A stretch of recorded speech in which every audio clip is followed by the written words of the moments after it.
ମରଣ ଯନ୍ତା ପାଲଟିଛି ପିପିଲି ଜଗନ୍ନାଥପୁର ବିନାୟକପୁର ରାସ୍ତା, ଯେଉଁ ରାସ୍ତା କି ପିପିଲି ଯେଉଁ ଜଳସେଚନ ବିଭାଗ ଅଧୀନରେ ରହୁଛି ଏବଂ ପାଖାପାଖି କିଛି ମାସ ତଳେ ରାସ୍ତା ନିର୍ମାଣ କରାଯାଇଥିଲା। 70 ଲକ୍ଷରୁ ଉର୍ଦ୍ଧ୍ୱ ଟଙ୍କାରେ ଏଠି ରାସ୍ତା ନିର୍ମାଣ କରାଯାଇଥିଲା, ପିଚୁ କାମ କରାଯାଇଥିଲା।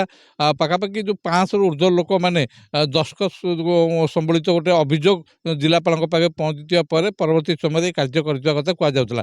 କିନ୍ତୁ କିଛି ମାସ ପରେ ଏ ରାସ୍ତାର ଅବସ୍ଥା ଆପଣ ଦୁରବସ୍ଥା ଦେଖୁଛନ୍ତି। ବର୍ତ୍ତମାନ ମରଣ ଯନ୍ତା ପାଲଟିଛି।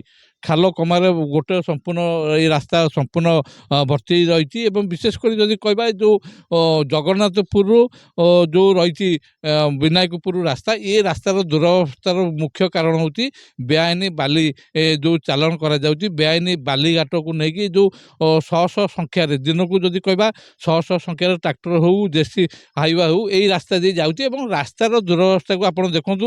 ମୁଁ କ୍ୟାମେରା ପର୍ସନକୁ କହିବି ପୁରା ପାଖକୁ ନେଇକି ଜୁମ୍ କରି ଦେଖେଇବେ କୋଉଭଳି ଭାବରେ ବର୍ତ୍ତମାନ ରାସ୍ତାର ଦୁରବସ୍ଥା ରହିଛି। ରାସ୍ତା ଏଠି ମଧ୍ୟ ଚାଲିକି ଯିବା ଗୋଟେ ପ୍ରକାର କଷ୍ଟ ହେଇ ପଡୁଛି।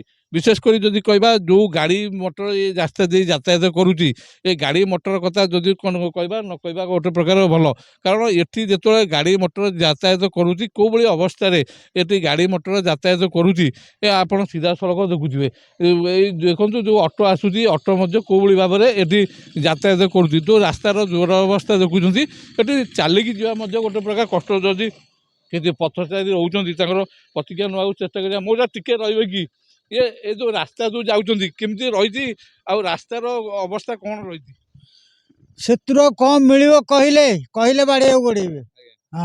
ଅସୁବିଧା କାହିଁ? ରାସ୍ତା ତ ଏବେ କାମ ହେଇଥିଲା। ହଁ, ରାସ୍ତା କାଳେ ବାଲି ବୋହିକିରି ହାଇ ପାୱାର ଗାଡ଼ି ଯାଇକିରି ସଦାବେଳେ ମାନେ ଏଗୁଡ଼ାକ ସବୁ ଭାଙ୍ଗି ଭୁଙ୍ଗିରି ନଷ୍ଟ। ଆମେ ଯାଉଛୁ ବାଲିରେ ପଡ଼ୁଛୁ, ସାଇକେଲ ସ୍ଲିପ୍ କରୁଛି।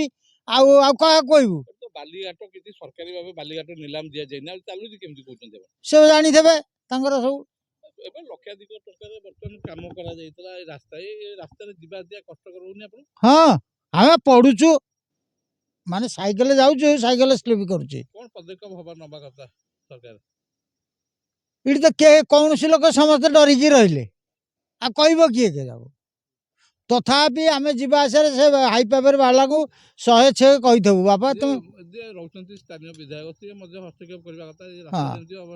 ହଁ, ସେମାନେ ଦାୟିତ୍ୱ ନେବା କଥା ନା। ଆଉ ଆମେ ଗାଉଁଲି ଲୋକ, ଆମେ ମୂଲିଆ ଲୋକ, ଆମେ କ'ଣ କହିବୁ? ଆମକୁ ସବୁ ଆଖି ଦେଖେଇକିରି ମାନେ ରଖିବେ, ଆଉ କ'ଣ? ଆମେ ଡରିକି କିଛି କହୁନୁ। କେତେ ଗାଡ଼ି ଯିବା ଆସିବା? ହଁ ହଁ, ବହୁତ ଗାଡ଼ି, ବାଲି ଗାଡ଼ି 2-3ଟା ଘାଟ ସେଠି ଆଗରେ। ଏଠି ଯୋଉ ରାସ୍ତାରେ ଏମିତି ଅବସ୍ଥା ରହିଛି, ମାନେ ସରକାର ଅଧିକାରୀ କି ଜାଣୁଛନ୍ତି ନା ଜାଣୁନାହାନ୍ତି? ସେ କଥା ଆମେ କହିପାରିବୁନି କାହିଁ କହିବୁ? ଦେଖନ୍ତୁ ସିଧାସଳଖ ଯେଉଁ ଅଭିଯୋଗକୁ ଆପଣ ଶୁଣୁଥିଲେ, ଯେଉଁ ବାଟୋଇ ଯିଏ ଯାଉଛନ୍ତି ପାଖରେ ଗାଁ ତାଙ୍କର ରହିଛି, ଏ ରାସ୍ତାର ଦୁରବସ୍ଥା ନେଇକି ମଧ୍ୟ ସେ ମଧ୍ୟ ଅସନ୍ତୋଷ ବ୍ୟକ୍ତ କରୁଛନ୍ତି। ମଉସା, ଇଏ କେତୋଟି ପାଖାପାଖି କେତୋଟି ଗାଁ ଏଠି ରହିଛି?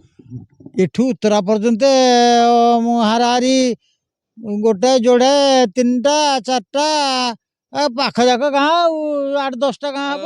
ଦେଖନ୍ତୁ ନିଶ୍ଚିତ ରୂପେ ଆଉ ଯେଉଁ ଗାଡ଼ି ମଧ୍ୟ ଆସୁଛନ୍ତି, ଇଏ ତ ସାଇକେଲରେ ଜଣେ ଆରୋହୀ ଯାଉଥିଲେ, ଯେତେବେଳେ ବାଇକରେ ଆସୁଛନ୍ତି କୋଉଭଳି ଅବସ୍ଥାରେ ଏଠି ଯାଉଛନ୍ତି ଆପଣ ମଧ୍ୟ ଦେଖୁଛନ୍ତି। କୋଉଭଳି ଭାବରେ ଯେଉଁ ରାସ୍ତାର ଯେଉଁ ଦୁରବସ୍ଥା ରହିଛି, ରାସ୍ତାରେ ଯିବା ଗୋଟେ ପ୍ରକାର ମଧ୍ୟ କଷ୍ଟକର ହୋଇ ପଡୁଛି। ଆପଣ ଦେଖନ୍ତୁ ଗୋଟିଏ ଅଭିଯୋଗ ରହିଥିଲା ଯେ ଏଠି ଯେଉଁ ବାଲିଘାଟ ଚାଲୁଛି, ଏଇ ବାଲିଘାଟରେ ଯେଉଁ ବ୍ୟବହାର କରାଯାଉଛି, ଯେଉଁ ହାଇୱା କଥା କୁହନ୍ତୁ ଏବଂ ଯେଉଁ ଟ୍ରାକ୍ଟର କଥା କୁହନ୍ତୁ, ସେଇ ଟ୍ରାକ୍ଟର ଏବଂ ହାଇୱା ପାଇଁ ଏ ରାସ୍ତାର ଦୁରବସ୍ଥା ଲାଗି ରହିଛି। ଆପଣ ଦେଖନ୍ତୁ କୋଉଭଳି ଭାବରେ ଯଦି ଆପଣ ଏ ରାସ୍ତାକୁ ଦେଖିବେ, ଏ ରାସ୍ତାର ଦୁରବସ୍ଥାକୁ ଦେଖିଲେ ଆପଣ କୌଣସି ଚାଷ ଜମିର ଗୋଟେ ଭ୍ରମ ସୃଷ୍ଟି କରିବ ଏବଂ ଏଇ ଚାଷ ଜମିର ଭ୍ରମ ସୃଷ୍ଟି କରିବା ସହିତ ଏ ରାସ୍ତାର ଦୁରବସ୍ଥାକୁ ଆପଣ ପରଖି ପାରୁଥିବେ। ଆପଣ ବିଶେଷ କରି ଯଦି କହିବା ପାଖାପାଖି 70 ଲକ୍ଷରୁ ଉର୍ଦ୍ଧ୍ୱ ଟଙ୍କା ଖର୍ଚ୍ଚ କରାଯାଇଥିବା ବେଳେ ବର୍ତ୍ତମାନ କିଛି ମାସ ମଧ୍ୟରେ ଏଇ ରାସ୍ତାର ଏଇଭଳି ଅବସ୍ଥା ରହିଛି, ଯାହା ପାଇଁ ଲୋକମାନେ ନାଇଁ ନଥିବା ଅସୁବିଧାର ସମ୍ମୁଖୀନ ହେଉଛନ୍ତି। ବିଶେଷ କରି ଯଦି କହିବା ଯେଉଁଭଳି ଭାବରେ ସରକାରୀ ଭାବରେ ଯେଉଁ ପଦକ୍ଷେପ ନେବା କଥା ସେ ସରକାରୀ ଭାବରେ ପଦକ୍ଷେପ ନିଆଯାଉନି ଏବଂ ଯେଉଁ ମାଇନ୍ସ ବିଭାଗ ବିଭିନ୍ନ ସମୟରେ ଚଢ଼ାଉ କରିଥିବା କଥା କୁହାଯାଉଛି, ବେଆଇନ ବାଲି ଚାଲାଣକୁ ରୋକିବା କଥା କୁହାଯାଉଛି, ବେଆଇନ ବାଲି ଚାଲାଣ ରୋକିବା ଦିଗରେ ମଧ୍ୟ ସରକାର ଯେଉଁଭଳି ଭାବରେ ତତ୍ପର ନେବା କଥା ସେଭଳି ଭାବରେ ତତ୍ପର ଦେଖିବାକୁ ମିଳୁନାହିଁ। ବିଶେଷ କରି ଯେଉଁ ଅଭିଯୋଗ ଗ୍ରାମବାସୀମାନେ ଆଣୁଥିଲେ, ଯଦି ସ୍ଥାନୀୟ ପ୍ରଶାସନ ହୁଅନ୍ତୁ କିମ୍ବା ସ୍ଥାନୀୟ ବିଧାୟକ ଏ ଉପରେ ତୁରନ୍ତ ଦୃଷ୍ଟି ଦେବାର ଆବଶ୍ୟକତା ରହିଛି। କାରଣ ଯେତେବେଳେ ଲୋକମାନେ ଏଠି ତାଙ୍କୁ ନିର୍ବାଚିତ କରିଥିଲେ ଏବଂ ତାଙ୍କର ମଧ୍ୟ ଏଠି ଉତ୍ତରଦାୟିତ୍ୱ ରହୁଛି, ନିଶ୍ଚିତ ରୂପେ ଲୋକମାନଙ୍କର ସୁବିଧା ସୁଯୋଗକୁ ସେ ମଧ୍ୟ ଦୃଷ୍ଟି ଦେବାର ଗୋଟେ ପ୍ରକାର ଆବଶ୍ୟକତା ରହୁଛି। ଆଉ ଜଣେ ପଥଚାରୀ ଆସୁଛନ୍ତି ସାଇକେଲରେ, ତାଙ୍କ ପ୍ରତିକ୍ରିୟା ନେବାକୁ ଚେଷ୍ଟା କରିବା। ମଉସା ଟିକେ ରହିବେ କି? ଏ ଯୋଉ ରାସ୍ତା ଅବସ୍ଥା କ'ଣ, କେତେ ଅସୁବିଧାରେ ଆପଣ ଯିବା ଆସିବା କରୁଛନ୍ତି ରାସ୍ତା ପାଇଁ? ରାସ୍ତାରେ କେତେ ଅସୁବିଧା ହଉଛି ଆପଣଙ୍କୁ? ଖାଲ ଢିପ ହେଉଛି ଆଉ କାହିଁକି ଯାଇ ହେଉନି ଆଉ ଖାଲ ଢିପ କାହିଁକି ହେଇଛି ଏଠି? ବାଲି ନେଇକିରି ଏମିତି କଲେ ବାଲି ନେଇକି କଲେ କେହି କାଁ କିଛି କହୁନାହାନ୍ତି? କେହି ତ କିଛି କରୁନାହାନ୍ତି ଆଉ ଗଙ୍ଗାପଡ଼ା ଆଉ ଆଉ ପାରିଚଳରେ ବି ହାଟ ଚାଲିଛି।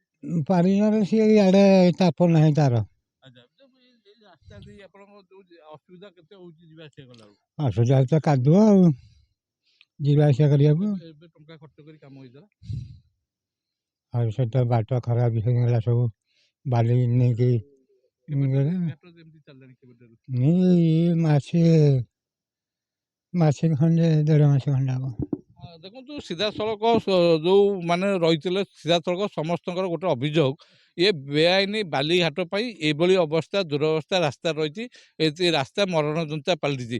ଯଦିଓ ଅନେକ ସମୟରେ ବେଆଇନ ବାଲିଘାଟ ଚଳୁ ପାଇଁ ମାଇନ୍ସ ବିଭାଗ ଅଧିକାରୀମାନେ ଆସୁଛନ୍ତି, ଏବଂ ମାଇନ୍ସ ବିଭାଗ ଅଧିକାରୀମାନେ ଯେତେବେଳେ ଆସୁଛନ୍ତି, ଆପଣ ସିଧାସଳଖ ଯଦି କହିବେ ଘାଟ ସେ ସମୟରେ ବନ୍ଦ ରହୁଛି ଏବଂ ଘାଟ ଯେଉଁ ମାନେ ଚଲାଉଛନ୍ତି ସେମାନେ ଗୋଟେ ପ୍ରକାର ସୁନା ପିଲା ହେଇଯାଇଛନ୍ତି। କିନ୍ତୁ ପରବର୍ତ୍ତୀ ସମୟରେ ଘାଟ ଗୋଟେ ପ୍ରକାର ଏଠି ଚାଲୁଛି, ଯାହାକୁ ନେଇ ଏ ଦୁରବସ୍ଥା ରହିଛି। ଆଶା କରିବା ଏହି କାର୍ଯ୍ୟକ୍ରମ ଦେଖିବା ପରେ ନିଶ୍ଚିନ୍ତ ଜିଲ୍ଲା ପ୍ରଶାସନ ତତ୍ପର ହେବ ଏବଂ ସ୍ଥାନୀୟ ଯେ ନେତୃତ୍ୱ ରହିଛନ୍ତି ସେ ତତ୍ପର ହେବେ ଏବଂ এই ବାଲିଘାଟ କିଭଳି ବନ୍ଦ ହେବ, এই ଯେଉଁ ରାସ୍ତାର ଦୁରବସ୍ଥା କିଭଳି ସମାଧାନ ହେଇପାରିବ, ଏଥିପାଇଁ ପଦକ୍ଷେପ ନେବେ। ପୁରୀ ପିପିଲୁ ଦେବାଶିଷ ସିଂଗ୍ରାନ, ଦ ରୁରାଲ ନ୍ୟୁଜ୍ ଓଡ଼ିଆ।